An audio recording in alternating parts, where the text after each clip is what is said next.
Supermarkets are very clever at getting you to part with your hard-earned money, and they do this through a variety of ways. I thought today I would share with you some tips and tricks and things to be aware of when you're in the supermarket so you can be in control of what's going on, because knowledge is power, and then you can have the power to make the best decisions. Before you even get in store, have you noticed the trolleys? Have you seen that they're getting bigger over the years is to accommodate all the food that we need? And there are also a variety of options available. So you have the really big trolley cart, you have the half-size ones, which I love. It means I don't have to bend over as much. And you also have the baskets. There are some that you need to carry, and there's the pull-along handle. As soon as you step inside the supermarket, many of your senses are already activated: sight, smell, hearing, sometimes taste. It is a whole conglomerate of things going on. Take 1 second just to have a look around and work out what's there. It's habit when people go into the supermarket to do the same routine over and over again, check out the produce, the bakery, the meat over and over again. So tip number 1 is just be aware as soon as you walk in of what's going on. What do you see? Habit is that most people go to the produce or the fresh fruit section first, and they fill up and they put a lot of the healthy food in their trolley. They feel like they're doing good and they've got a really good base. Yes, we need fruits and vegetables every week, and that probably is a standard routine thing. But that's exactly what the supermarkets want you to do. If you fill up your trolley with all the produce, you feel like you've got a good baseline for then what's in the rest of the store. When you're in the produce, the fresh food section, have a look at the base prices of everything. So per kilo. So you look at the apples, if they're $4 a kilo. Sometimes there's pre-packaged packs that are there that are also $4 a kilo. If you were to weigh them, you will see that sometimes there's more in weight in that pack, but you're still paying $4 for that pack. Also have a look at the options that you have. Let's look at carrots, for example. In Woolworths, they have a product called the Odd Bunch, and those are actually about 20% cheaper than standard price. So for 1 bag of carrots, they come in a kilo bag, and the Odd Bunch sell them for a 1.5 kilo bag for the same price as the Woolworths carrots. So you can get a little bit more bang for your buck. A lot of supermarkets also sell pre-chopped vegetables, and there's nothing wrong with this at all. Just be aware that you are paying for the convenience of it. I'm not saying that you shouldn't ever buy them. I know myself, I get them when they're on an excellent markdown and the price per kilo is cheaper. All the work is done for me. I think they are a great alternative for those that have executive dysfunction or low physical needs. These products are also great to have on hand for a quick grab and go snack. So I'm not excluding them. It's up to you and your circumstances, but just be aware that someone's done that work and you're paying for it. Have you ever been completely confused about where things were? The peanut butter was here last week. Now I don't know where it is. Supermarkets move things around all the time. It forces you then to go up and down every aisle in search of the thing you're looking for. Yes, there's the overhead signs that tell you generally what's in every aisle. So my tip for you is to check the aisle ends. They should have these printed sheets there that list where general items are, so then you can find it quickly and effectively. If you ask someone who is stacking shelves or a general team member, they should walk you to where the item is and help you find it. Don't ask someone who's doing online orders. They might tell you in general direction. They're not required to actually walk you to the product, but a general team member is. While you're also trying to figure out which aisle to go down, have you noticed the aisle ends? These are where the half price specials are, or the really big bargains that they want to point out to you. So be aware that if you often can't find stock on shelf, it's been moved to the ends because it's more of a central focus visual point. When you are in the meat section, make sure you pay attention to all the labels that are in the packaging. Depending on the day that the meat was packed and labeled, there's different price points on it. This lamb that I saw in store was the perfect opportunity for me to film to give an example. So you can see here there are some packs here that are $10 a kilo, and there are some here that are $12. So naturally you're going to pick up the cheaper pack. When you're in the meat section, make sure you pay attention to the price that is on the shelf and also the price that is on the label, because if an item scans higher than the shelf price, you are entitled to that item for free. Also be aware of supermarkets' price scanning policy. If an item scans higher than the shelf price, you're entitled to that item for free. If you have multiple items, then the first one will be free and the rest will be price adjusted.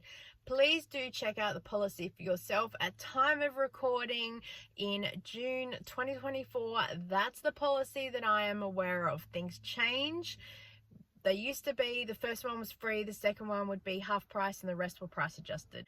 When you are in the aisles, make sure that you look up and you look down and all around, because all of the brand items will be at eye level, because marketing, they know where they're targeting at you. So if you look up and down, you'll often find that the home brand or the cheaper items will be at more difficult places to get to.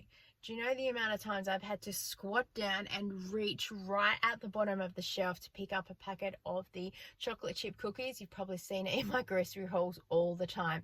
But I do it because I know that they're there. I know I'm looking for that thing. So do a little bit of exercise, either reach up, ask someone, because I get asked all the time, excuse me, can you reach that thing on the top shelf? Or have a squat and bend over. Apologies if anyone sees my butt sticking up in the air for 2 seconds, but I am getting those $2.50 cookies. Also, when you are looking at the shelves, have a look at the unit pricing, because that yellow tag is beautiful as what it is. It doesn't always mean that it's cheap. Sometimes though, it can be cheaper than the home price, but it's all going to come down to unit pricing. So make sure that you're getting the cheapest unit pricing possible. I love a markdown. Many of you know that about me. And some supermarkets have a very dedicated area that they keep things, but others move their spots around. Sometimes products are just marked down and left there on the shelf.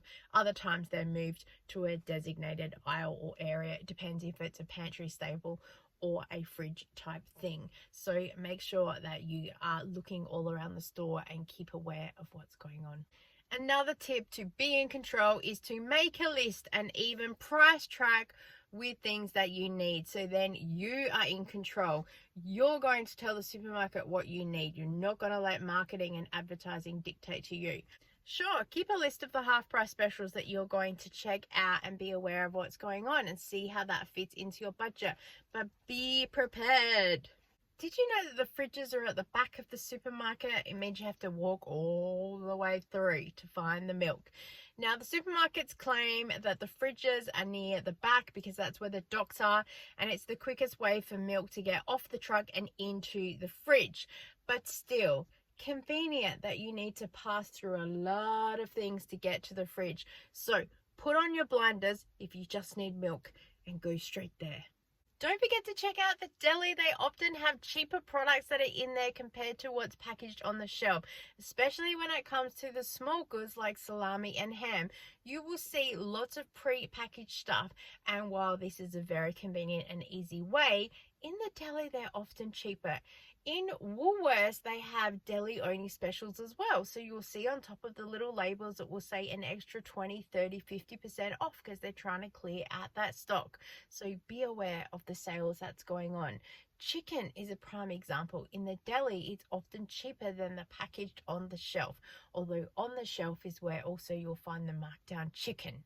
Did you know in Coles you can get what's known as a rain check if an item is on sale and there's no stock available? So just go up to the service desk and ask them. They will give you a little ticket and they will fill out all the details of the product and the size and the price.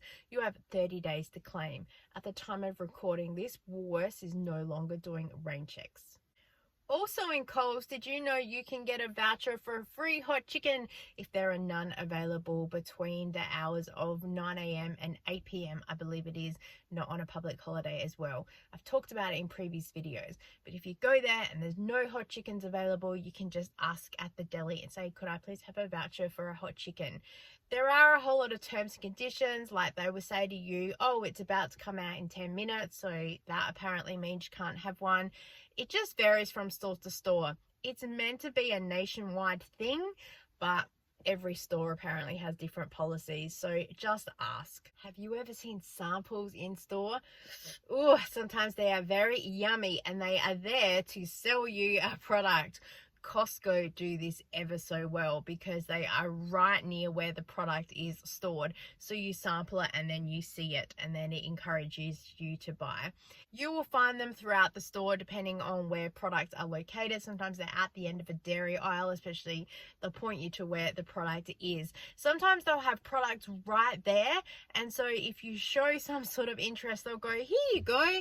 So you need to be strong and say, oh no thanks, I'll check it out for myself, and then quickly run away. Make sure though, if you take the sample, then just put the rubbish in the bin so you're not carrying it around with you through the supermarket. Lastly, you will of course be aware of the music that plays in a supermarket. It is very upbeat and catchy. It is why most YouTubers cannot record in a supermarket, will get a copyright claim. But of course, I'm a Zumba instructor. I love music, so I'm always forever having a little dance while I'm in there. A lot of people that I see from Zumba will often have a little bit of a wiggle and smile and wave at one another.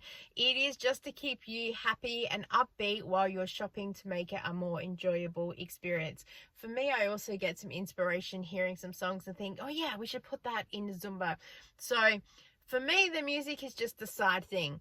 If it throws you, feel free to take your own music or your headphones. I often see people with headphones in the supermarket. For me too, it's because I'm usually listening to an audio book. But yeah, just something to be aware of. So are you amazed and surprised at some of the tips and tricks that supermarkets do in different messaging and marketing to get to all your sights and senses? Vision, smell, taste, hearing, they're all happening. They're aware of what's going on. Are you aware? Let me know if there's anything there that you thought, oh, I haven't thought about that before. And let me know of anything that you've noticed in the supermarket that you try and avoid. Because you know it's going to cost you a lot more money in the end. Thank you so much for watching. I so appreciate you, and I look forward to seeing you next time. Bye. So many tips and tricks. There is a car driving down the road. That is so frustrating. That you need to be aware of when you're in store, and that car is really annoying me driving down the road right now. Welcome to filming in your car 101, and why you shouldn't do it. Because cars. This is why I am someone who creates content on YouTube, and I am not a YouTuber with a setup. My house is noisy right now, and it's just too hard with noise echo everywhere else, so I'm in my car. It's real. Keeping it real. Keep out of the supermarkets. They'll take all your money, as well as your sanity, like the cars driving down my street. Research shows I am going to about lose the plot in a minute with all the cars that are driving up and down the road. I've been here for 40 minutes trying to record a 10-minute video. Supermarkets are...